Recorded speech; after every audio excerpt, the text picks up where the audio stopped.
to Hockey Town. It's a place where dreams are found. We fought so many battles here, and we're the ones that they will fear. The club resides within our town. We won't stop, no letting down. The cup is ours, we're all to drink. It's our town, let's rock this ring. Hey, Hockey Town. Not alone, just look around. Hey, Hockey Town. Let's hear the sound.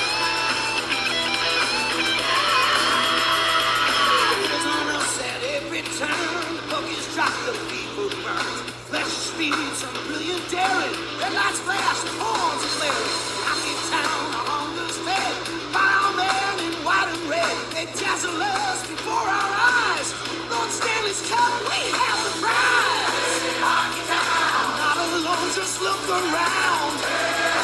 Hockey Town, let's hear the sound. Hockey Town, play hockey.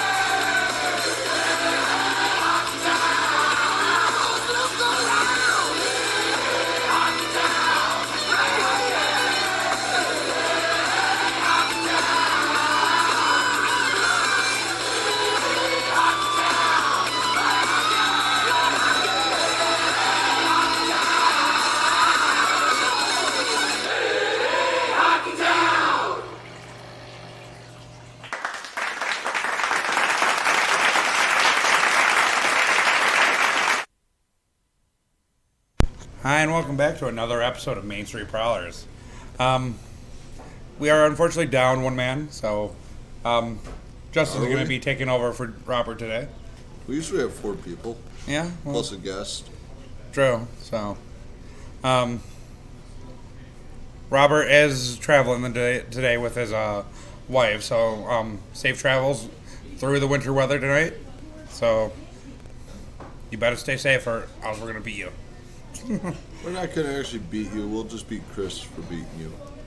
Well, you know what? You're not supposed to tell him the truth. Anyway. My mom always taught me not to lie.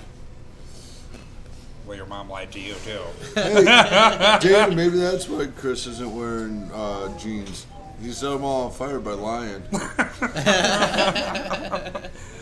How did you guys know?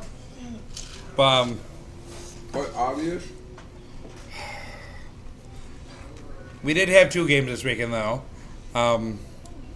We did have our home opener on this Friday. And we did recap the second home game of the year. Thank God we were able to get the internet working for that one, though. Yeah. Must have been me. It's always you, Mike. I wasn't there Friday. You guys couldn't get anything working. I'm there Saturday and it works perfectly fine. Exactly. That's whether it be good or bad. It's always your fault. So that just means that this weekend you guys are going to be terrible. Yes, exactly. No, we're going to use his internet again. Yeah. Let's definitely start off with the first game, though. Excuse me. Which is a 4-3 Columbus win. You got your wins, Scott Brandon. How do you feel? We did see 1,600 people show up to the game. Some dispute whether it's 1656 or 1651. Either way, it was over 1,600 people that did show up to this game. Well, Friday it said 1656, and then today it says 1641. Exactly. And so I don't know if they do like an official count afterward of tickets that were scanned, or it's if possible. they just had to recount tickets that sold. Right.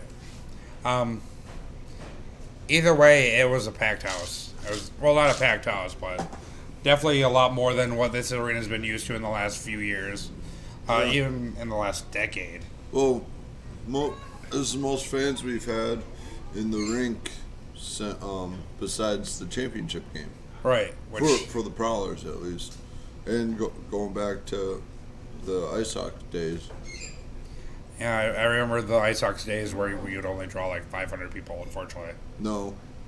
You'd get over 1,000 for each Ice Hockey game. Yeah. It was the Fighting Falcons days. Yeah, Falcons has really dropped. Because no one liked junior hockey. Well, it wasn't that. We lost a lot of fans due to other technical people that didn't know how to treat people. Right. Higher up issues, we should say. Yes. Let's just put it at that. But So, obviously, we got to talk about the game.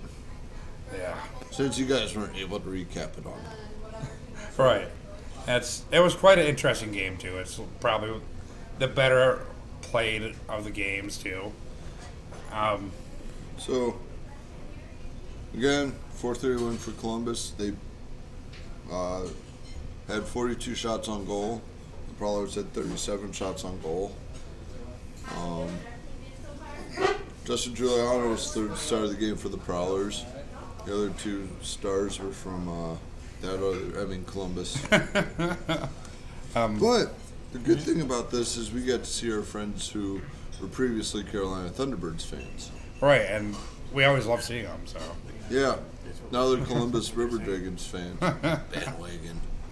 how dare they? Okay, so Columbus opened the scoring on a goal from our buddy Jay Krupp. Say that or sarcastically, buddy Jay Krupp. And that was assisted by MJ Graham and Connor Vermellen. Sorry, Connor, I can't say your last name. Well, that came at 12:40 of the first period.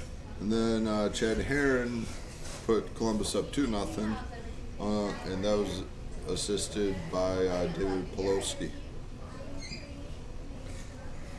Must be a Pollock. Yeah. Then the first Prowlers home goal of the year was scored by newcomer Dalton Young, and that was assisted by another newcomer, Matt Stoya, and Jonathan Giuliano, who's played his first game of the season also. Dalton Young, well, actually, he showed us a lot of promise, especially during this weekend. Yes. Because he'll be a force to be reckoned with. He scored on one of his first shifts in his first pro game, and Yeah, and he hasn't played competitive hockey, well, in this sense, since 2013. Yeah. somewhere around there, yeah. When he was playing for the Saginaw Spirit and had 45 points on the season. And if he can get back to that style, he'll definitely hit at least 75 to 80 points in this league. Because OHL is hard to score in. So, the bare minimum, I'll see him. Well, I wouldn't say it's hard to score, and it's just that the players are about 20 times better.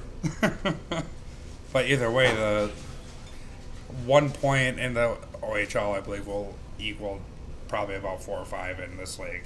So he's going to do well, at least from what I believe. Especially since he scored in this one. I believe he scored in the next game too, right? So I don't think he had a point. But he does. He still has to get his feet underneath him and all that, and get back into hockey shape if he's not. all right.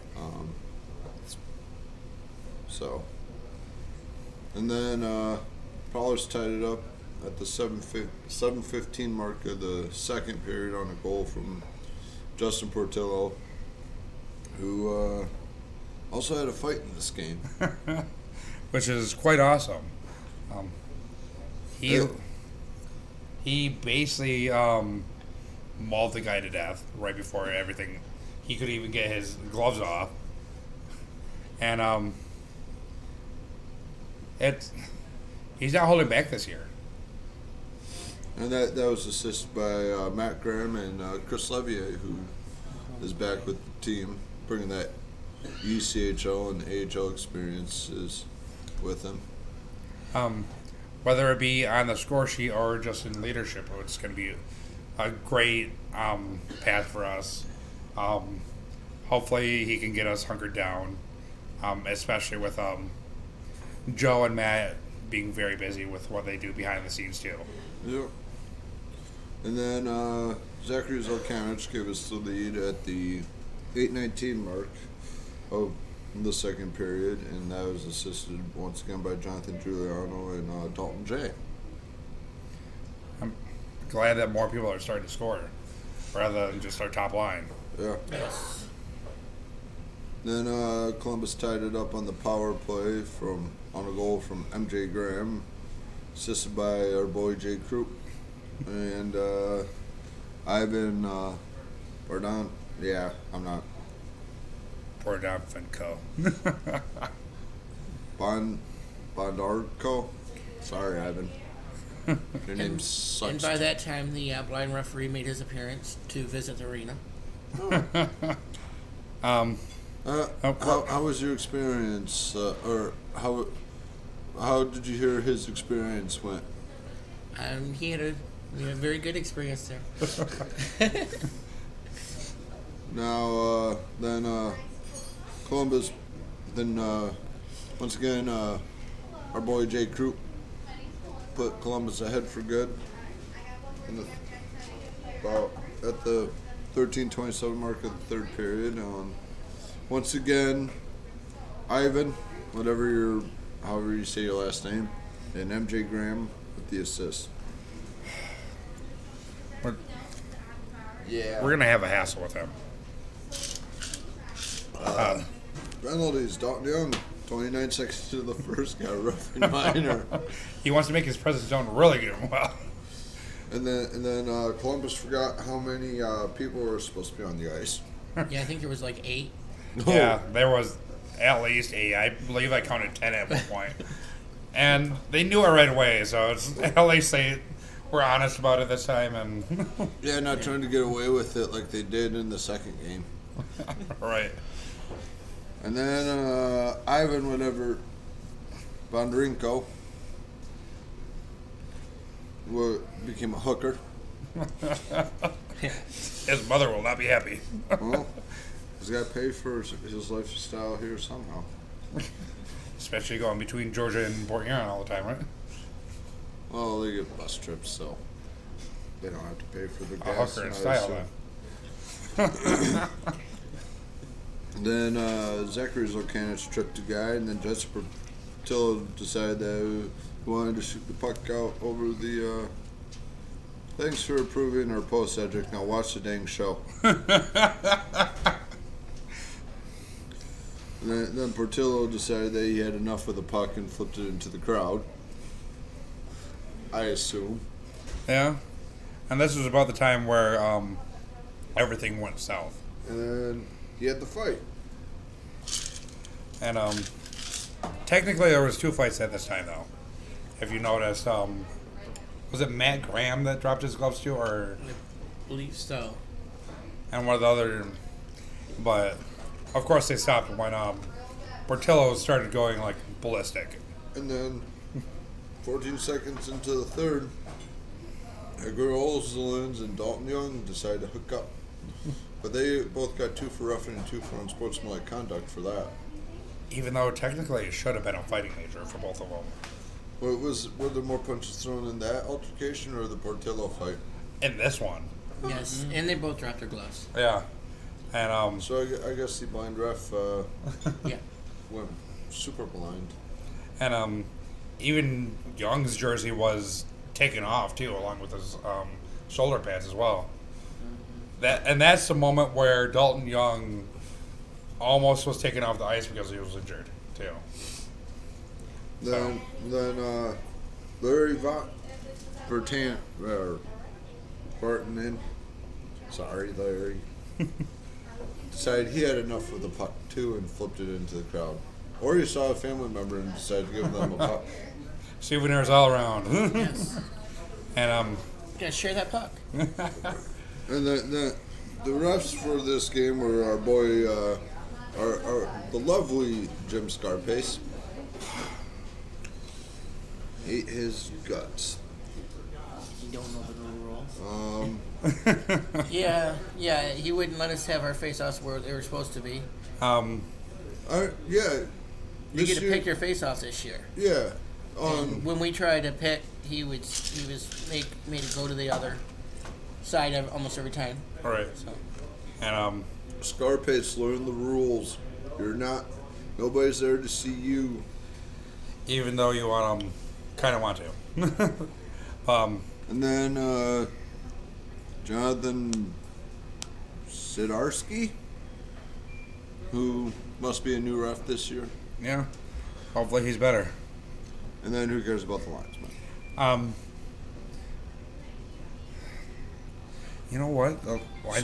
So one thing you guys were telling me, because I wasn't able to attend this game because the lovely thing that Chris always complains about called work.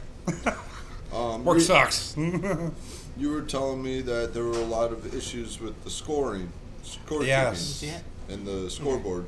At one point, they had put 15-3 up on the board in favor of the River Dragons when it should have been only like 3-3 at this point. Yeah.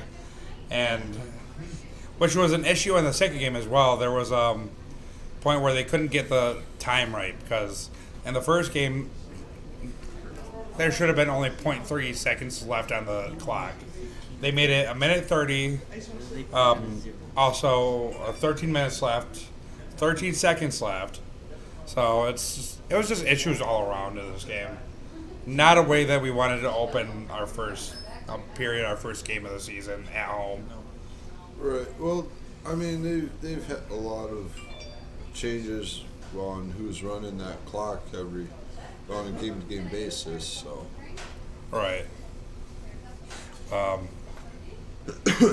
It was just a crazy night, though. Right.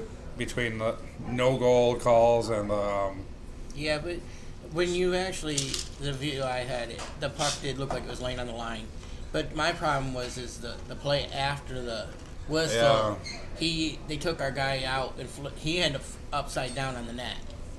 And that was Zach Zolkanich. And that was well after the whistle. Yeah, because he was only talking to the ref at this point. Right.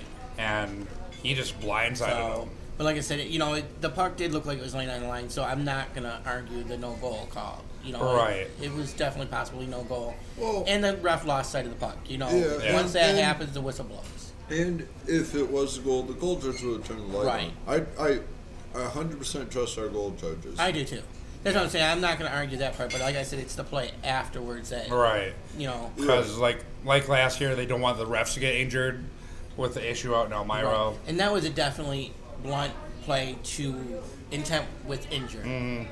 Yes. And that should have been put under review even if there wasn't a penalty put on. So,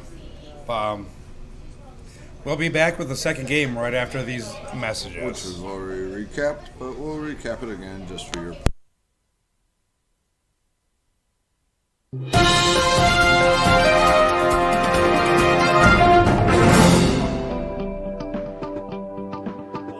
This is Crystal from the Port Huron Prowlers, back behind the scenes.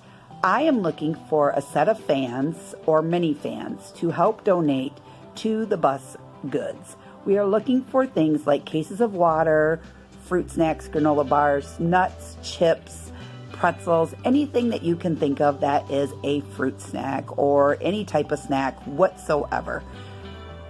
I'm wanting to include everybody in on this. We aren't going to do player adoptions this year. I want to get everybody involved. So, if you would like to be a part of that group and would like to donate things, please, please, please get in contact with me. The first bus trip leaves out next week, and I want to pack that bus. Thanks for joining, and find me on Facebook and send me that message. Bye, guys.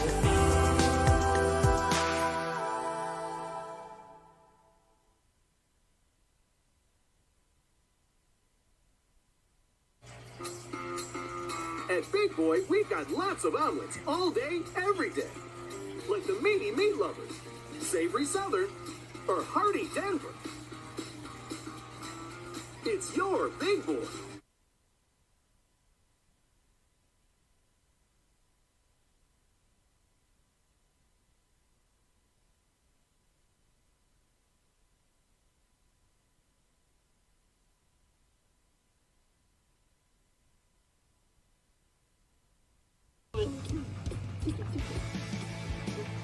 Well, not really.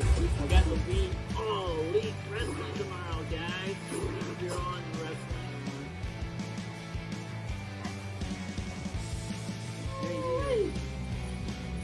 I can't believe I let myself get caught. That one was good.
Border City Paranormal is a professional paranormal team located in the Blue Water area.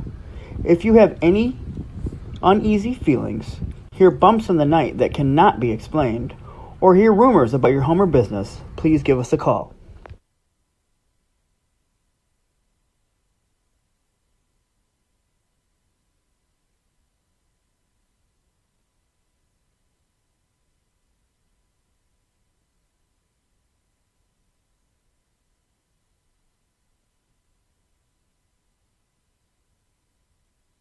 So I don't know what commercials are. Welcome back.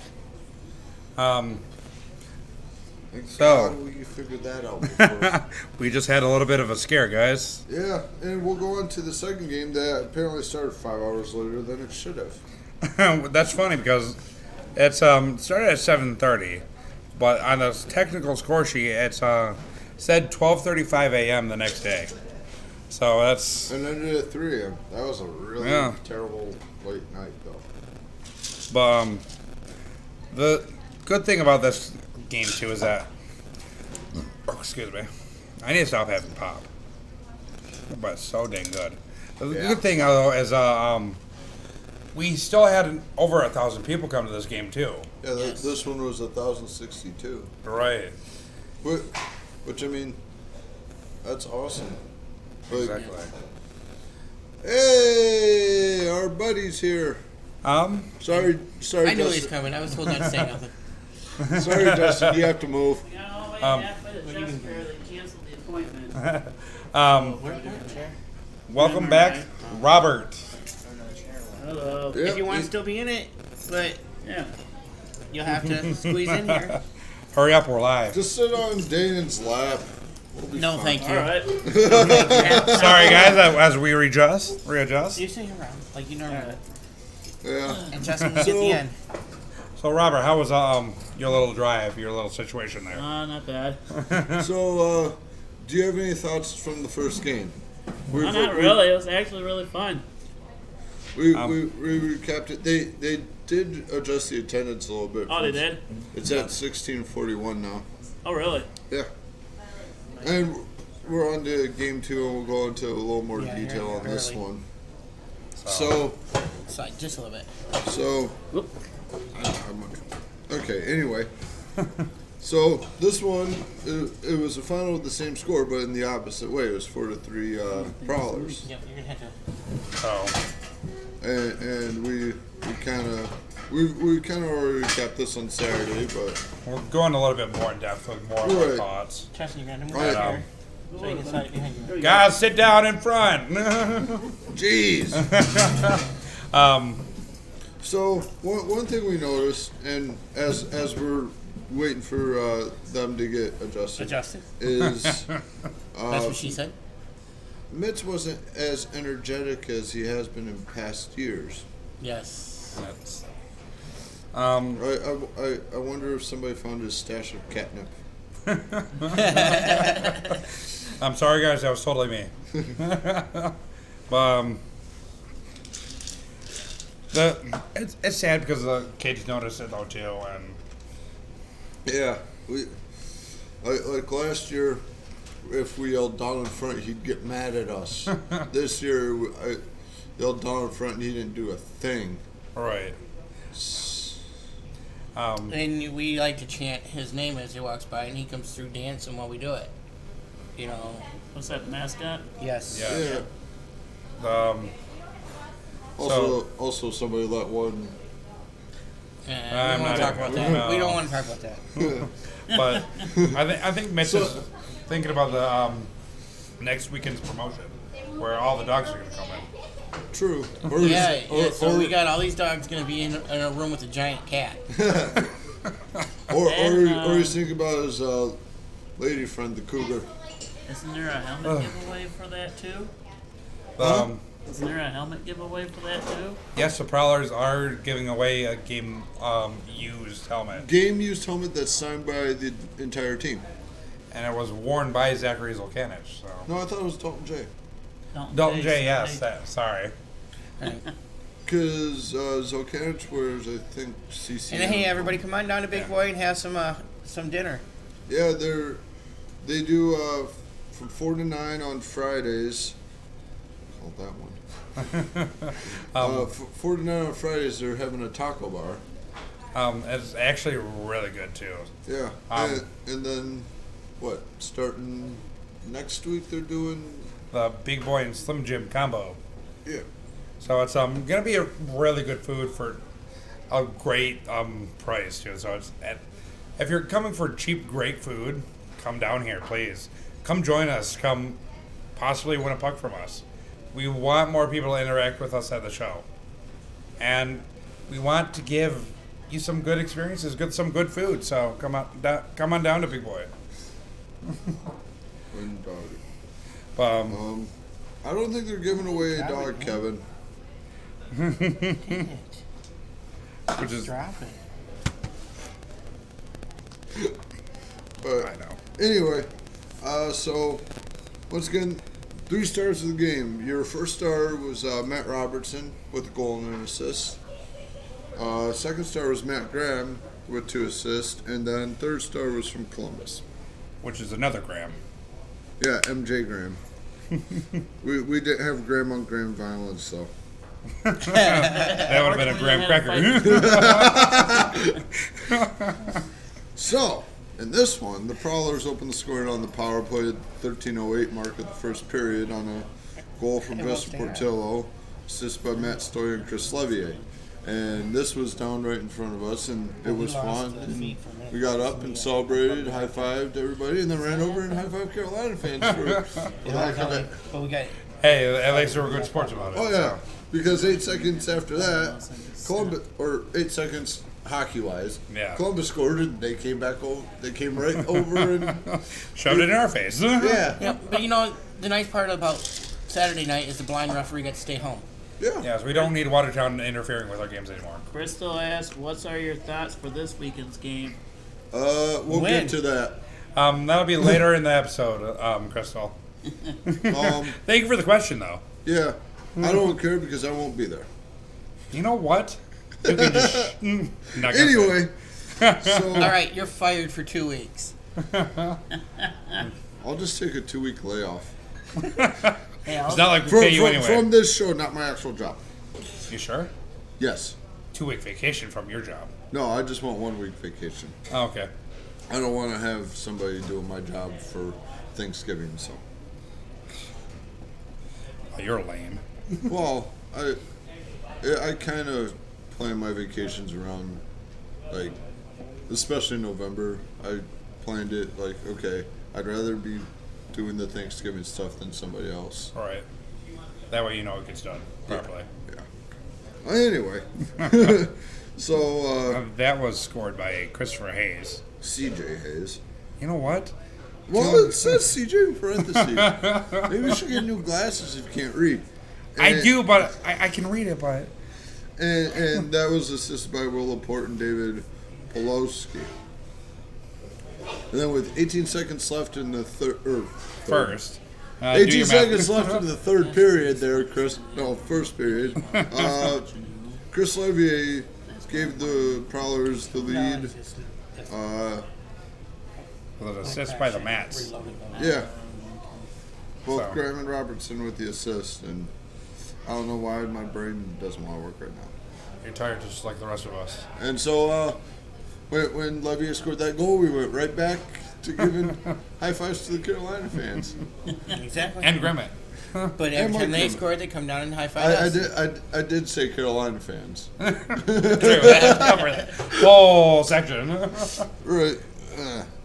Um, And then at the 4:50 mark of the second period at even strength, Dalton J gave the Prowlers a 3-1 lead, and that was assisted by Austin Fairley and Zach Solkanich. That's from earlier. Any thoughts on that one? that was, if it's the one I was thinking about, is actually the one. Was that the one he snipped right over the goalie's shoulder? Yeah, that's the one I'm thinking about. And it was a beautiful goal. And probably one of the best goals we've seen thus far. And even the Carolina fans were saying that was the most beautiful goal they've ever seen. Oh, Yeah. that goal? Yeah. Yeah, I don't think the Columbus fans behind him were too happy. but hey, put it up, us up 3-1. Yeah. Why am I stumbling over my words too? You're drunk? wearing off on me. Cool. Then at the 9:02 mark, also in the second period, on the power play, it was Matt Robertson to give the Prowlers a 4-1 lead. And that's assisted by Paul Arnott and Matt Graham. And again, we saw trouble with the scoreboard because instead of it saying 4-1, it said 5-1. Hey, I'll take the 5-1 lead though. I would have too, especially when the third period started. Wasn't that Yeah. saved scoreboard that said 15? Yeah, we already talked about that. You weren't here. Oh, Because you're lame. Lame. But yeah, Now what is? at this point it was. Yes, win game Friday, Kevin.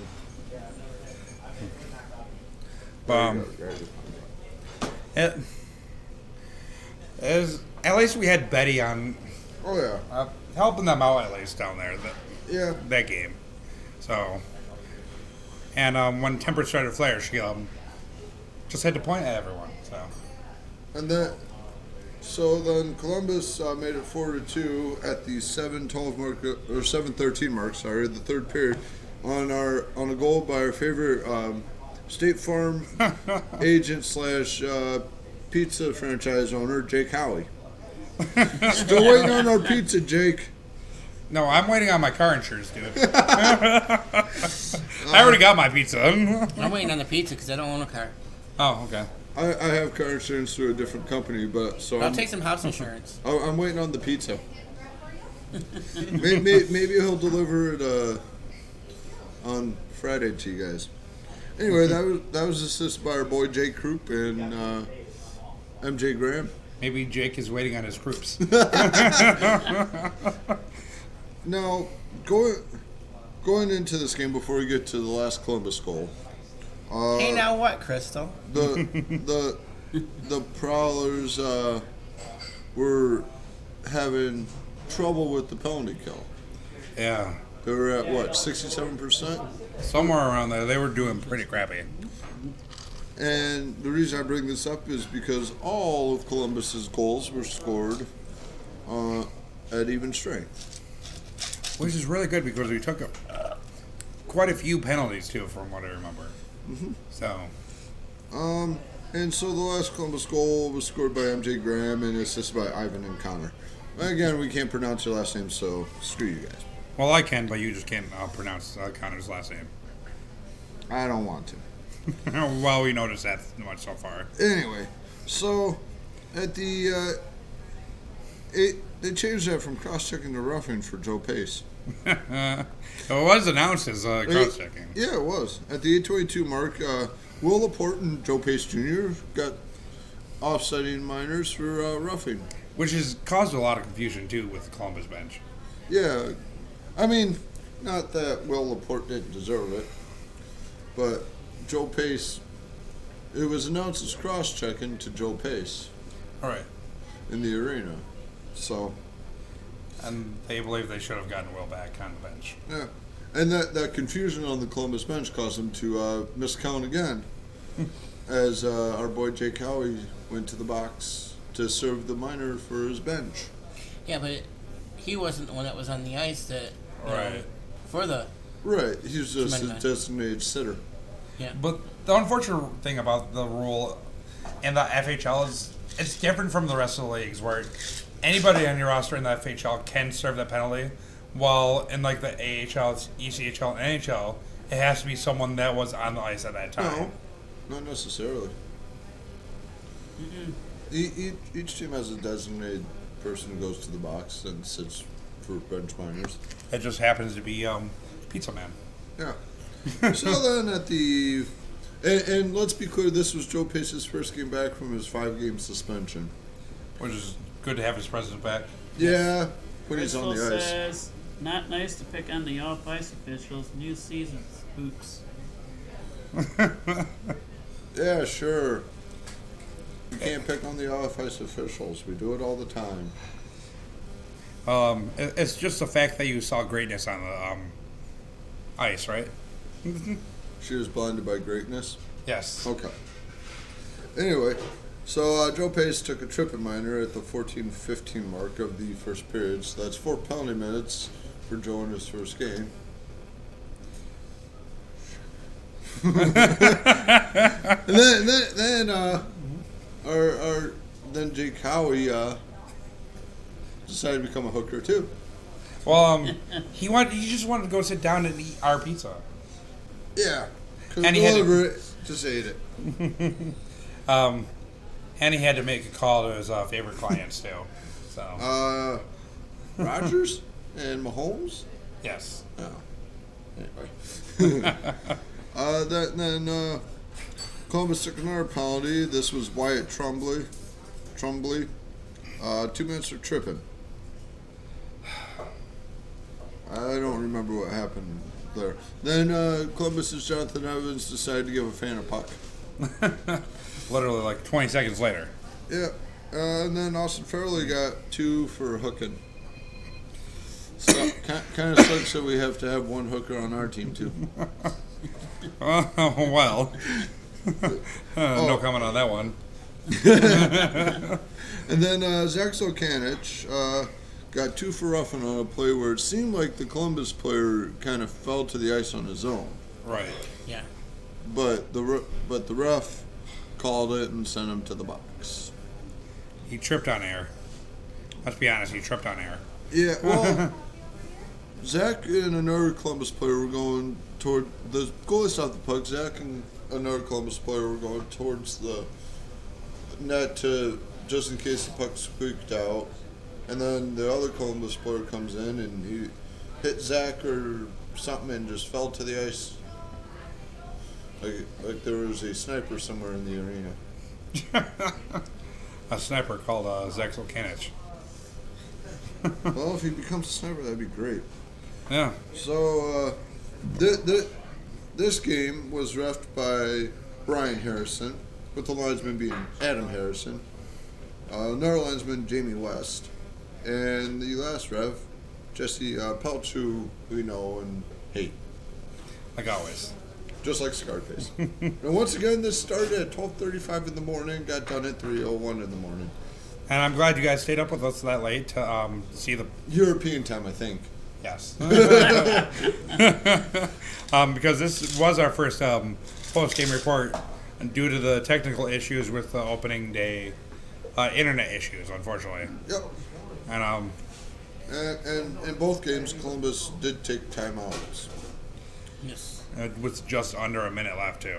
Yeah. Now, the Prowls were up 4-1 going into the third, and seemed to ease off the gas pedal. From what I noticed. Yeah. And it's always been an issue of ours, too, no matter what season we're in. Yeah. Like there was a play, Levier got knocked to the ice, and it took him a good 10 seconds to get back to his feet. Well, good 5 seconds, actually. Either way, it took too long. Yeah, took way too long, and it was like, come on. You gotta get up, you gotta get back to playing. Mm-hmm. You were in the AHL, you should know this. All right. And it's we need to be. This is where it ended up 4-3-2 because we were up 4-1. Yeah, and then you guys left to go set up for the show, and I kind of screwed them over, right? yeah, you guys left for the show. I stayed behind to get a little bit more intake. Yeah. No, because I didn't think we needed to leave that early to set up for a show, and you guys felt that 10 minutes left in the third period was a good time to go down and do something that takes a couple minutes to set up.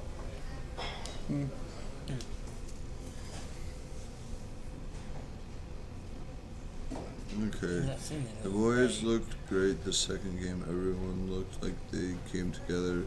Lab pace was back. Yeah, that was until the third, Crystal, when they decided to half-ass it. We're not saying that they didn't play good in this third period. It's just they weren't playing as hard as they were the rest of the game. Yeah. And because they got overconfident again.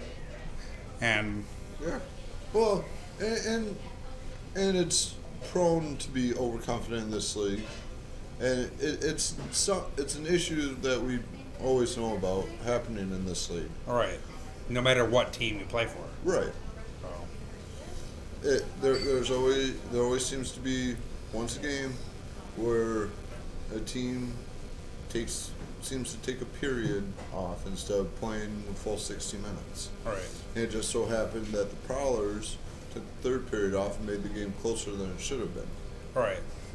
And at least let's be glad that we're not the Battle Creek or Rumblebees. We're losing 10 or 12-2. Right. What was the final score then? Wasn't 10-2? 10-3. Yeah. 10-3 Mentor. Oh, they got 3. I'm glad Mentor's doing. That's probably because Mentor decided we're good enough to win this game. We don't care. I'm just glad that Mentor is finally competitive too, especially since they were gunning for a North Shore appearance last year. Let's not get into North Shore. I think the Rumblebees might be the North Shores this year, honestly. Oh, so I know this will be off topic from the Prowlers, but Bus League Hockey came out with an article that people are trying to get that other league restarted without a certain commissioner. Well, that's been news for a while, though. No, this was within the past week. Yeah, but they've been Wasn't talking it like for a Saturday or something? Yeah. He said he's stepping out completely and somebody else was taking over. Right. I honestly think that's a bullshit story, though. That's I think he's still gonna play. If it's not commissioner, he's still gonna play a minor executive role. But from what I'm hearing, on the other sites is he's actually moving out of the state of Michigan and not going to have nothing to do. He's saying to do with it at all anymore. Does anybody follow Bus League Hockey on Facebook? I do. Yeah. Can you go to their page, please, Bobby? Yeah. Or Chris? 'Cause this was within the past week that the Sargo came out. But once again, the attendance for the second game was 1,062.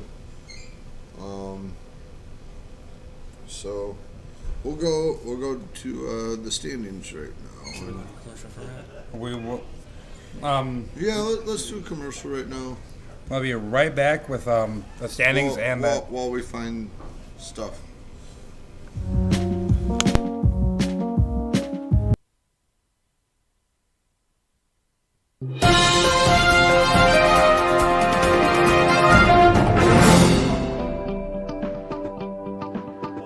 This is Crystal from the Port Huron Prowlers, back behind the scenes.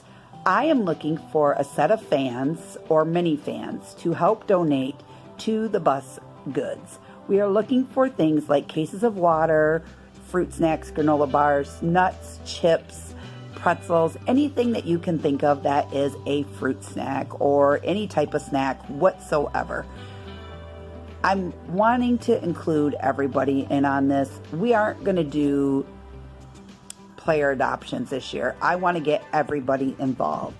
So, if you would like to be a part of that group and would like to donate things, please, please, please get in contact with me. The first bus trip leaves out next week, and I want to pack that bus. Thanks for joining, and find me on Facebook and send me that message. Bye, guys.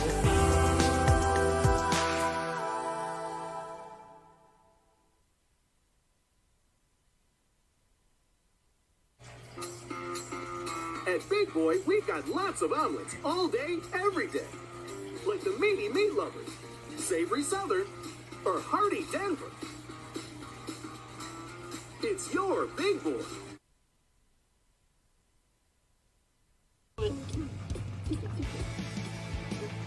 Well, not really. We got the Beat Elite Wrestling tomorrow, guys. If you're on wrestling.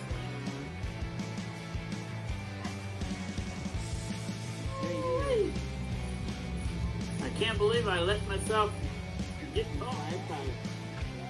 That one was good.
Border City Paranormal is a professional paranormal team located in the Blue Water area. If you have any uneasy feelings, hear bumps in the night that cannot be explained, or hear rumors about your home or business, please give us a call.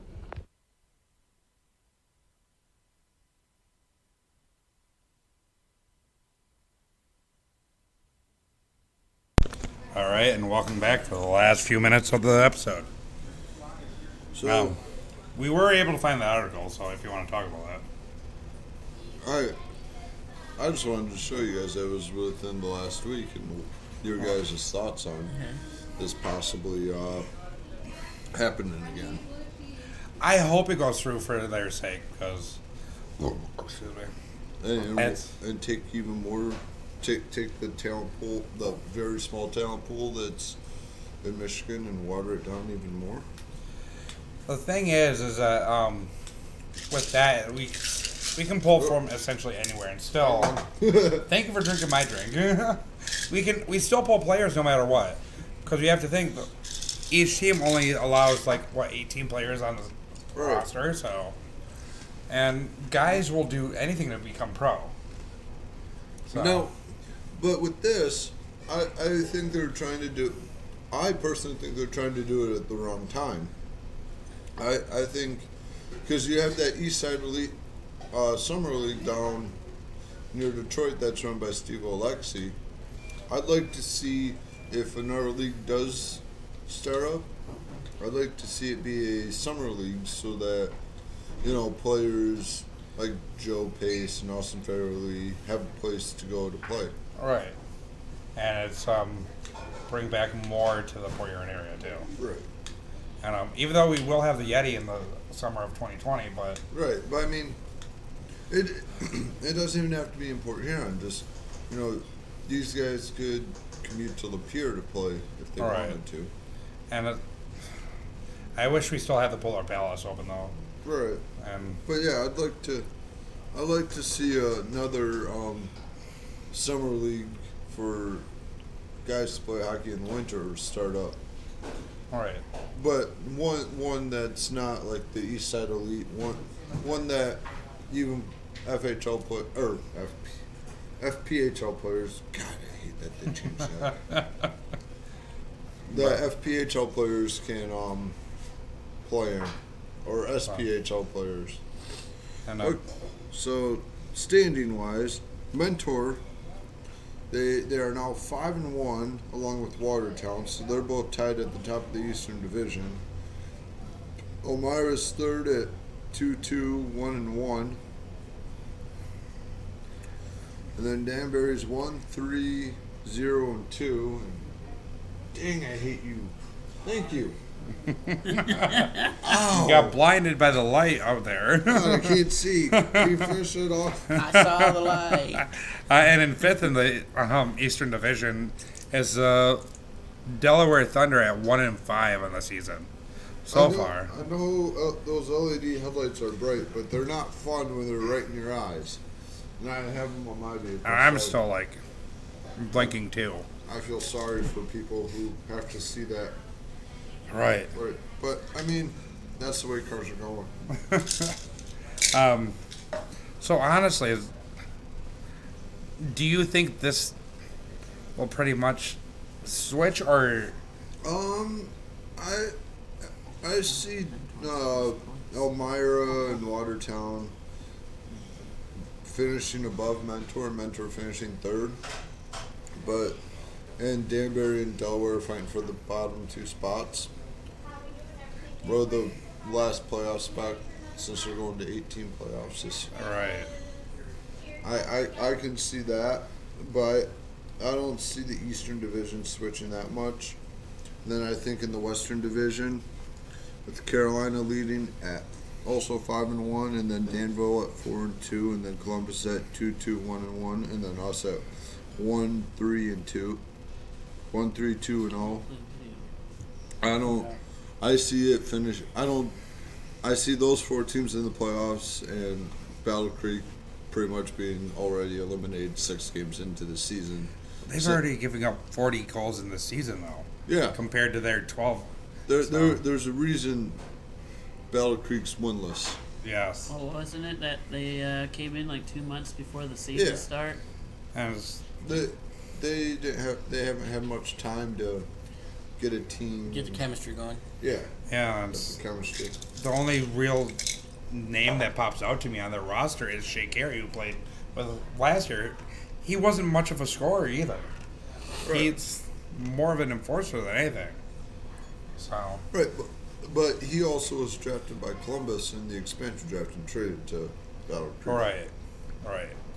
And but either way, I think that was more of his personal preference because he loved playing in Michigan. Right. So.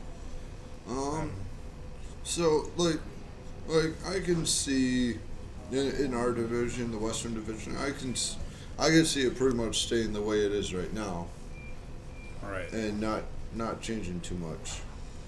Um, Maybe Port Huron jumps Columbus, but I think if it holds, we're playing Carolina the first round of the playoffs. So. Bristol said, repeat that again. Who do you see in the playoffs? Everybody except Delaware or Danbury, and then Battle Creek. So. Agreed. Yep, same here. Essentially, Battle Creek is the only one that's confirmed out right now, unless they're not confirmed out, but they're basically out. They basically shot themselves in the foot. Yeah. And unless they can do something drastic to change their season. Right, and part of that it isn't so much their fault. It's the FPHL's fault for wanting to get to 10 teams this year and putting it and having trouble finding an ownership group to get the team into Battle Creek. Us fans in Port Huron know that very well. Yeah. The year with the first year with the Falcons, we won 6 games all season. Right. And then the following year we won our division. Right. So it's like they have a chance. And then the team moved away. And lost in the finals. Well, semifinals. Yeah. We made it to the finals, I thought. Oh, we did? I thought we did. Yeah, we were. Yeah, but we didn't win the league. All right. I don't remember how the NAHL finals. We ended up losing it. I think it's kind of like a Memorial Cup style tournament thing. Which is kind of weird if you haven't really followed junior style at all. So. Well, like OHL, WHL, and QMJHL, they have their Memorial Cup. That's for the entire nation or the entire all 3 leagues, but the respective leagues have its own champion. Yeah. And it's with that, so they have the guaranteed champions from each league plus the host team. Doesn't matter the record; they're still guaranteed in the Memorial Cup. Right. And sometimes, like we saw it last year, the host team wins their league's championship. So if the host team and another team and the team, if the host team makes the finals, then both teams that are in that league's finals know that they're going to the Memorial Cup, no matter who wins or loses. Right. So. How many expansion teams do you think we might get next year, if none? Hopefully none. I'd rather wait a couple years and get the 10 teams used to it, and then go up to 12, 15. I think we need to cap it at 14. You want to stay even. You don't want to have an odd number. I actually think 12 would be a good number for this league. And put them more in the south to help out Columbus and Carolina. Let's put a team in Florida. No, that's SP. No. Yeah, I don't see going that far. That's SPHL territory, which Carolina and Columbus are in the SPHL but territory, and Peoria, who is in the SPHL, is technically in FHL territory. But Florida, I don't see it happening. Now, where are the 2 neutral sites going to be at this year? I believe they're going to be down in Georgia, like Biloxi, Mississippi. Biloxi? Yep, which is Biloxi. Probably like 2-3 hours away from Columbus, Georgia. So that'd be pretty good for. I have family down there. Either way, it's going to be in Mississippi. And it still says, I hope they bring 6 new teams. Why? You don't need 6 teams. That make it uneven? If they brought in 6 new teams, I'd put them at 16. They'd keep us even. I'll keep it even. That would be way too many. Yeah. 16 would be way too many. That'll hurt the league, actually. I would like to see that many, but with financial reasons, though, it's... I think 12 should be the max that the FHL looks for. All right. And if they somehow become a lot better, then maybe they jump up to 16. But I think 12 is a good max, Right. especially a league of this level, where you have another league that is sort of a competitor and sort of above you. And where do you think they should place the two teams if they do go expand? I say Virginia, West Virginia. West Virginia, like Roanoke, that area. Yep. Okay. Right next to Delaware. That'd be a good area for Delaware. And we've Yeah. seen teams come from there too. So Yeah, Port Huron actually had a team move to Roanoke. Yeah, the Falcons. All right. No, No? Falcons moved to Beacons. Yeah, Yeah, it's the Beacons. because the Falcons moved to this team moved to Roanoke, became the Valley Vipers. Yes. Crystal says bigger markets, lots of new faces, and a much bigger spend. Yeah, but if you again, a lot of things. If you notice, if they expand too fast, they Yeah, crash. Right. Right, like the IHL, they wanted what was it, like 12 teams Yeah. to start? 15 teams. Huh? 15 teams started. No, it was 12. They had 12, Oh, 12. Okay. It was 12 to start. and they didn't even see a game. Right. Oh, So it's like in the future, though, not even next season. I would prefer them to see teams in like Tennessee and Mississippi just to help out on travel costs for our southern markets. Yes. I So. think Tennessee's more of a viable option. Like Knoxville. Knoxville used to have a team that would play Indianapolis. Knoxville still has the Ice Bears in the SPHL. Yeah. But it's like Memphis, that area though too. Don't they still have the River Kings? Not that I believe. Anyway, it's 8:02. Um, We're going to be discussing this for a while. I'm going to go to the SPHL website and figure this out. might as well. Well, that's hockeyfest.com, SPHL. I don't want that. Doesn't Maine have an arena? Maine, they are in the They have Lewiston. Oh, Lewiston? they have the NAHL and the AHL Yeah. right now. Oh, okay. So So that'd be an L for us. That would be It's- a no. it's possible if you find a lower market True. because they love their hockey out there. They Right, but then again, that doesn't help Carolina and Columbus. right. They used to have an IHL team, I believe, that was in Bangor, Maine. So Crystal says Indiana, Tennessee, Kentucky, Okay, West so- Virginia. Kentucky would be a viable one too because Owensboro. Well, the SPHL, okay, we have two teams in SPHL territory with Carolina and Columbus, like I said. The SPHL has two teams technically in FHL territory with Peoria and Quad City. And, They also have a team in Roanoke. okay. The Rail Yard Dogs, right? Yeah. Yep. They So- also have Evansville too, though. Yep. So 3. So the Birmingham Bulls, Which Evans- was actually a funny story because it was a very sought after market for the FHL for the longest time. So, because they had jerseys and all that made up for the Birmingham market for FHL. Evansville Thunderbolts, the Fayetteville Marksmen, Huntsville Havoc, Knoxville Ice Bears, Got a Macon couple Mayhem, friends down there. Macon Mayhem, which is Georgia, the Pensacola Ice Flyers, Peoria, Quad City, and Roanoke. So Memphis is not. Isn't there a New York team in the FBHL? Nope. Wait, S or F? S. No. No.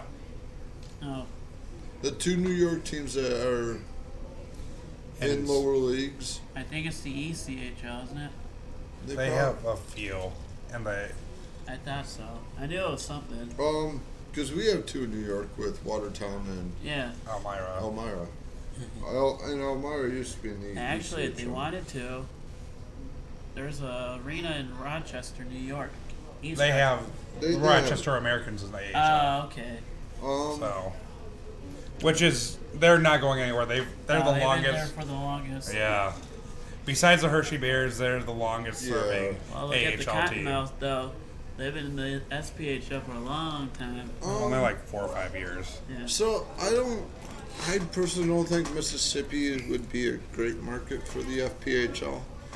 I honestly think my personal thing. Because obviously one, the SPHL does have a higher cost, which is why you see a team like Columbus being able to thrive right now. All right. But I don't How about think St. Louis? with the Blues. No, Put it in the family arena in St. Charles. They don't have a hockey team right now, so. right. Where did the Missouri River Otters play? The family arena. Okay, That's what I was So. thinking of. there you go. Which would be kind of interesting because the NRHL will be there Yep. in 2020, so we'll see them next year no matter what. Right. So, Still kind of dumb to me that you have 3 teams in Michigan and 1 in St. Louis area. all right. You'll see that expand soon, though. Yeah. And probably for season 2. Right. So, because you have to think their first 2 test seasons there were all in Detroit. Right. So, and one was the Detroit Border Cats, which is kind of A jerk move by them. yes. Aren't they now the Detroit Dragons? Would you want to see them expand back into Canada? That's a big iffy on me because the Canadian dollar isn't that hot. Well, it's Right. not even just that; it's the issues of coming across the border too. Right. Yeah. You Remember know that the one game? trouble that you can run into trying to get across the border as players, and No. you know. What about was it Connellsville? That the Fighting Falcons moved to became Keystone Ice. Cottersville, yeah. Yeah. What about them? I don't think they could support a pro team. No, I don't even because they, unfortunately, even with the Well, junior league, they couldn't support it fully. They weren't making enough for the league to keep it there. They have a nice arena though, but Yeah, they do. and we'd probably still have the Fighting Falcons if it wasn't for the owner deciding Yes. to Treat get us removed. like crap too. all right. I could see one coming out in Mount Clemens Ice Arena with those Maybe. 4 arenas up there. Could be. That's It's a good thing this the decision isn't up to us. No, I know. Anyway, thank you for tuning in this week. don't forget about the 2 games we have coming up soon. Yeah, we play Columbus again this weekend. Friday is at 7:30, which is a normal time, Saturday is 6 p.m. and it's Bring Your Dog Night. which will be kind of interesting to see. Yes, and I will not be there. You contact the arena though on that to make sure what the rules are to bring your animal. Yeah. Because they do have stipulations on And that. our best guess for that game is just to have your dog fully updated in all their shots, make sure you have them fully licensed, so you can prove that they can be in an arena with other dogs. And a dog that's dog friendly, cat friendly, good with small children. Yeah, it's and- got to be really friendly with a giant cat. All right. Ugly giant cat, but Final giant score. cat. For both games. We'll go 4-3 each game. I don't care who wins. We'll just go 4-3. Yeah. So I'll go hum this time. I see crawlers taking both myself. If they play like they did Saturday night, they should be able to take both. All right. Robert 3-2, both of us. and Justin I'm gonna have to go 4-3. Us. for both games. For both games. That puts me in a predicament then, right? Yep. 5-3 us on Friday, and then I believe we're gonna bark them out of the place 3-0 on Saturday. Well, I which mean- means we're going to give up at least 2 goals Yes. because you can't predict over. You can't predict that a team will get shut out. I mean, when's the last time? Hey, if he played he was making some saves on his head this weekend. Yeah. So, Oh yeah, I mean, well, Chris Paul did have the save of the year yeah. already this season, already on Saturday, right? Yeah. Probably Yeah. better than That- absolutely robbed the Columbus player blind. When everybody in the arena thought it was in. No, not everybody in the arena thought it was in. Everybody in the arena thought it was gonna be in. Right. I'm surprised that wasn't a video clip on the FBHL website. Give it time. You'll probably see it. Probably. But yeah, when's the last time Port Huron's had a shutout? Last year. I don't even remember the date, but it's like I'm gunning. Pollen will come out strong. I believe that. Okay. Well, once again, thanks for tuning in. And have a good night.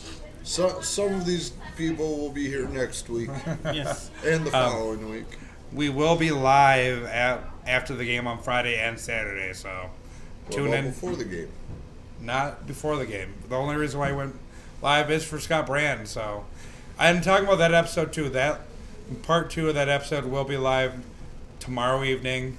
Tune in for it, and it won't be live. It will be posted. It'll be posted on the Main Street Prowlers website or Facebook page. Yes. Website, same thing. Crystal said yes, the save was sick as heck. It was awesome. But Yeah. yeah. Okay. Thanks for tuning in. See you guys. See you guys later.